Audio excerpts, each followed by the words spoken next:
Chris has been a friend of mine for a really long time, and so when he first wrote the script, he sent it to me and was like, give me some notes, tell me what you think.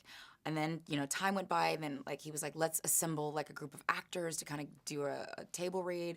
At no point was he promising me a role in anything. It was just helping out a friend. And then when it came time to film, I was filming Think Like a Man too. So what we were able to work out time-wise was the role of Erica. So I was just happy to be a part of the film in any capacity. So yeah, it sprang from friendship.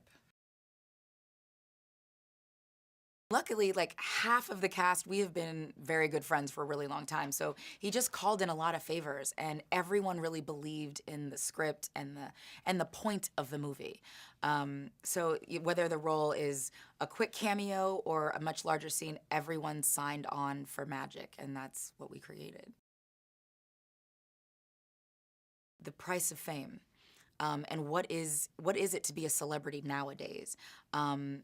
And if you define yourself by outside validation, what happens when it stops coming? Do you cease to exist? If you don't film every second of your life, do you stop living? And what happens when you lose it all? I play Erica, who's on a wildly popular show with her sisters, and she meets and falls in love with Andre Allen, who's a stand-up comedian turned big movie star. And on the eve of their wedding, this made-for-TV wedding spectacular, his Haitian Revolution movie comes out. And unfortunately for him, no one really cares about his movie. They only want to talk about the wedding. And he's trying to figure out how to get people interested in his art and his passion project and less about his personal life. But nowadays, there is no such thing as keeping those two separate. You sell it all. And he was trying to figure out how to reclaim himself.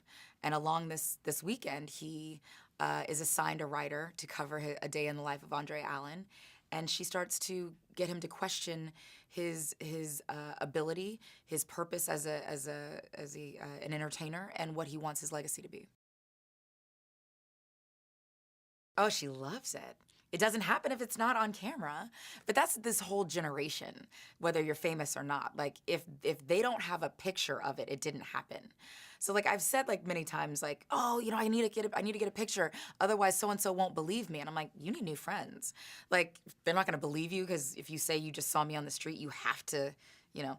But it's a whole new generation. My generation is too busy having fun. If I'm having that much fun, I'm not taking pictures. I'll tell you about the story later, but I'm not like, to stop and document it is not fun. But this generation is different. There's so many fun like set pieces in this movie that when he goes back to his old neighborhood and all those comedians in one room, people are gonna love to see Tracy Morgan. And I think they're gonna love kind of some of the over the top but rooted in reality moments of like a day in the life of a celebrity. And it's so taken from real life and like what a lot of people and the actors in this movie really go through on a daily basis. Getting to see everything that everyone else was doing, I was literally laughing so hard so I was crying. But partly because they're my friends and seeing them stretch and hit comedy gold was awesome.